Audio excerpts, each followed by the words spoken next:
Hey, welcome back.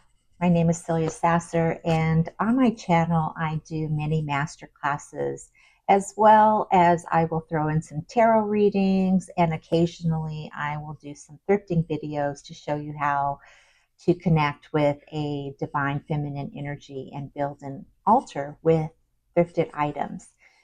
So today's master class is about being a visionary. So if you are someone who has 1001 ideas and you feel like you are always battling with the Seven of Cups energy, if you're not familiar with tarot, it's having too many options. And because you have too many options, it's hard for you to make a decision, and the overwhelm sets in and you get nothing done, and you procrastinate and you sabotage your efforts and you get in your head, or you're working on too many things and you don't complete the thing that really lights you up. So, if you don't know this about me, I journal every single day. And when I journal, I channel messages, and I'm channeling these master classes that I'm giving to you because my guides are showing me how to connect the pieces. I am a visionary just like you, and I have been able to manifest many products and manifest what I'm desiring because I understand the process and I don't get in my way. I mean, I'm human, so I will get in my way at times, but then I can, you know, go inwards and really have an introspection on what is really happening and shift that energy. So let's just get started here with time being an illusion. And so I'm going to be looking down at my journal here because I wrote everything down, and I don't want to miss anything. But it's just what they wanted me to know is that time is an illusion because everything that you're creating is energy, and energy never dies. It just transforms into something different. And so the transformation, like just think of water. Water can be ice, water can evaporate and become steam. And that is because it's still the same molecule, but it changes its form. And when we think of being a visionary and thinking of ideas, right? Because first it comes from the field. If you don't understand what the field is, it could be, you could call it the Akashic field, you could call it consciousness, you can call it the ethers, you can call it the space between you and I. But you are always downloading ideas. You are always in the receptive mode when you are receiving, and that is the time of conception.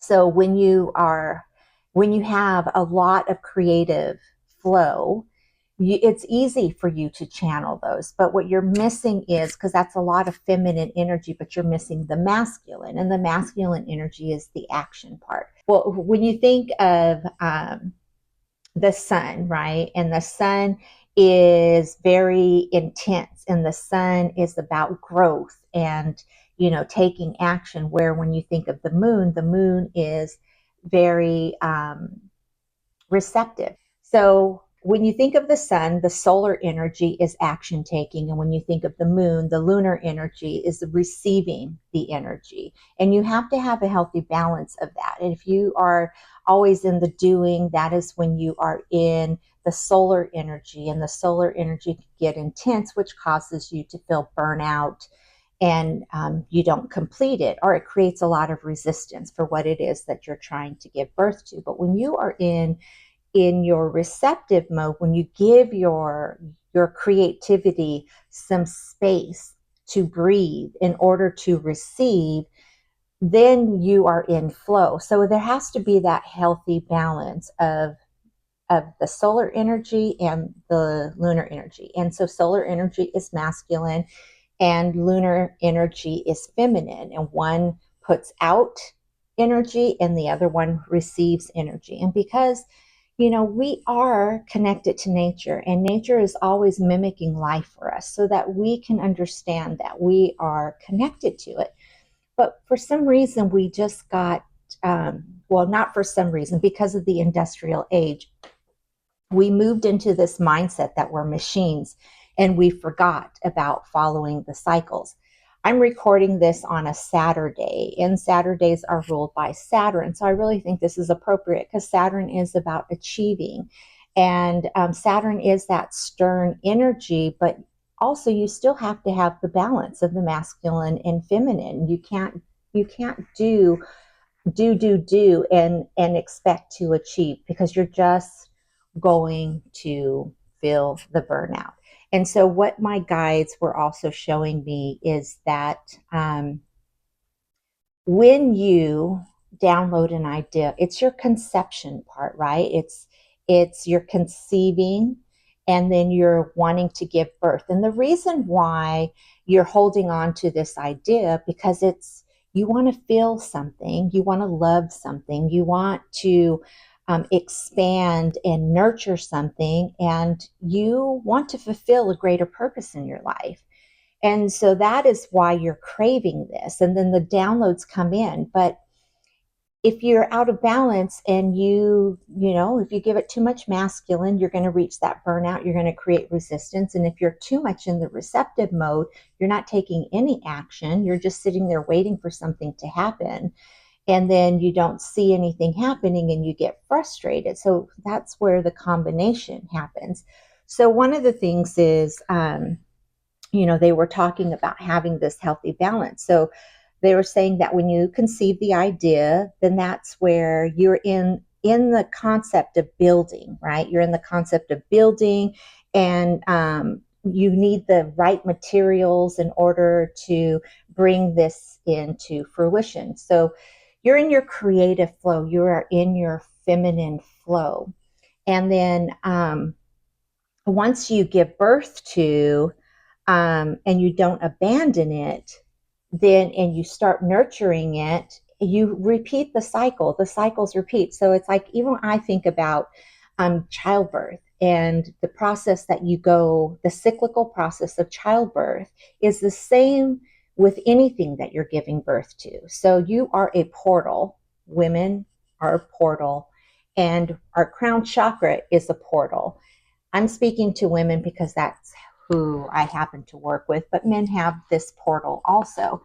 But it's at the point of conception that you download it, and then you start using your imagination, and your imagination is building, right? It's building this vision, and you're getting all this kind of creative influx of what it could be, what it could look like, like when I think of pregnancy, what sex is it going to be, what color hair, what color eyes, it's like you're in that dream state. But then what happens is fear sets in. And when fear sets in, you might want to abort the, this seed that you've been received, this creative seed. And then it's like, oh, I can't do this. I'm not going to be able to handle all of this work. Or what if nobody likes it, or whatever, but like with regular childbirth, it's like, once you commit to it, that even when it gets uncomfortable, there's no going back, right? But when you abort an idea, that is when you feel a sense of sadness. That's when your emotions come in and you start disconnecting from yourself, because you're denying yourself the pleasure and the desire that you're really wanting to create. It is not about the product that you are creating. Let me just get this in your head, because creation is more than just the end result. And the reason why it's not about the end result is because it is about your evolution. It is about your growth. It is about you going through growing pains. And so if you're not willing to get uncomfortable, then you're going to stay stagnant. That's what happens. That's why people feel like they are just going through the motions in life, because they're rejecting this essence of who they are. And so when you have this point of conception, like I said, and you get excited when you have this creative idea, and you're really like saying, okay, this idea came in, I'm going to do this. And, everything starts coming in, and then the fear sets in, and then you're like, okay, well, if you can tell yourself this is part of the growing pains because it's something new, I've never experienced it, I'm okay, nothing's going to happen to me, I'm just going to grow. It's part of a rebirth of me. It's part of my transformation. You can get excited about it. But, like I said, if you're aborting it, then you're going to feel this sadness and this loss because you're rejecting that part of you. And so then when you accept the calling, right, it's like you've intercepted this idea and you've accepted it. That is when you're saying, okay, bring it, bring on the challenges, bring on the growth, bring on the discomfort. I'm prepared.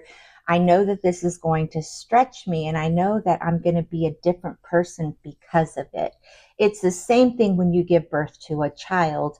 It's like the anticipation is there, but then when you give birth to it, you don't give up on the child. You start nurturing, you start the cycle all over again. So you have this inception, you bring it in, but the inception is a fractal of the bigger piece, right? So you think of your idea as like a snowflake. It's never been, your idea is an extension of what somebody else has created because it's in the ethers, right? You're taking that fractal part and then you are creating with your uniqueness, you're creating your own unique version of that. And so then this is to help you transform. So that's where the uniqueness comes with a product or any creativity. It's your version. It's a version of you. It's an expression of you. And when you're always trying to follow trends or follow what everybody else is doing, it lies flat. Like people don't gravitate towards it because it's been done before. And you're not being this unique version of you. You're just creating more of the same. So that's how you know you're out of alignment. So when you receive this, and then you know that you're taking a fractal part of it, you're putting your spin on it, and you've given birth to it, and now it's coming out and it's starting to unfold. You don't abandon it again. You do your tweaks, you talk about it, you do your revisions, and you make it your version. You make it part of who you are. And so that's where it's getting back to time being an illusion, because you're not working in a straight line. You're going through many evolutions, and anything that you're doing is a creative extension of who you are. The only thing that you need to know in order to manifest and to create the abundance in your life is to understand you. What are your core values? Because anytime you're working against your core values, you create resistance. And that resistance is that solar energy that keeps you trying, and you're out of alignment. So then you give up on it, where you want to take the action and get in the receiving mode, take the action and get in the receiving mode. And then it slowly starts to unfold. And then you're like, okay, I like the direction that this is going into. I'm seeing there's a few tweaks here. And then you do those tweaks and you get into the receiving mode. We are magnetic beings. And so when you are in alignment with your divine feminine and masculine, and you are working together in harmony and balance, you become magnetic. And so you start attracting the very thing. You remove the resistance. You start attracting what it is that you are wanting to experience in the physical, because you're giving birth to your reality. And all of these downloads, all of these things that you're pulling out, these callings, your mission, your purpose, your downloads, consciousness, whatever you want to call it, you're absorbing it in, you're channeling it through so that you can expand. And so if you're not able to do that and things keep spinning inside of you and you're in overwhelm, like this 7 of Cups energy, it's because there is a belief that you have about yourself that is telling you that you're not good enough. You're not going to be a good mother to this project, to this art, to this business, to this reality that you want to create. And so because you tell yourself, I'm not going to be a good mother, you give up on it. You don't want the responsibility of it. And that's even with childbirth, right? It's like women get overwhelmed, and then They didn't know what they were getting themselves into. And some women choose that they don't want the responsibility of it and they give up. And then every piece of them starts dying, because anything that enters into your life is just to stretch you, to give you the experience that you have been asking for. Know that nothing comes into your realm of your sight, right? Your vision, because as visionaries, it's like whatever you're envisioning, you are calling it to you. It does not come in if it isn't supposed to be yours, right? And it's already there. You've had it. It's almost like you have all of these goose eggs, right? Holding potential. And you just have to create one of them and turn it into the golden egg. Give it as much potential as you can, as much nurturing as you can, in order to see the birth of it. And then you don't abandon it once you've given birth to it. You keep working through it. You don't let doubt set in, or rejection take you off course, because when rejection comes in, it's to stretch you. It's to look at yourself. Why is this bothering me? Maybe I'm rejecting myself in this, because everything's mirroring back to you.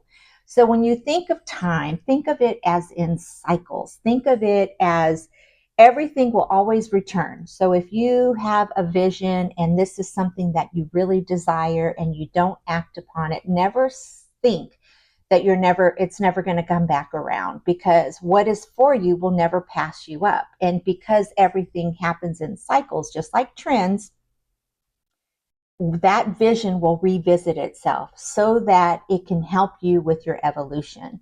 That is what this game that we are playing, this enchanted game, I wrote a book about it. It's all about how I've gone through this and understanding when my spirit is asking me to move, understanding these habits or mindsets that I have that have kept me out of the loop, understanding my avatar. Because when you understand your avatar, you begin to understand your core values. It's all there. I have worksheets in there. If you're interested in it, you can get your copy over on Amazon. I will put the link in the bio. But know that you should never give up on your dreams, because every time you give up on your dream, that piece of you is dying. You get overwhelmed with sadness, grief, depression, because you're not evolving. You're just stuck. Just like a puddle of water that doesn't have clean water flowing in, it becomes stagnant and maggots grow in there. It gets infested with bacteria. Our vessels are the same. So whenever we're expressing ourselves, we're our healthiest self, because we're evolving. We are putting in, and we are exuding out. Okay, so it's as above, so below, from within, so without, and that so without is your spirit expressing itself. If you like these kind of videos, don't forget to hit the subscribe button, hit that like button, hit the bell, and leave me a comment if this resonates with you, or if you have any questions of why you keep sabotaging yourself or why procrastination keeps setting in. And that is all I have for you today.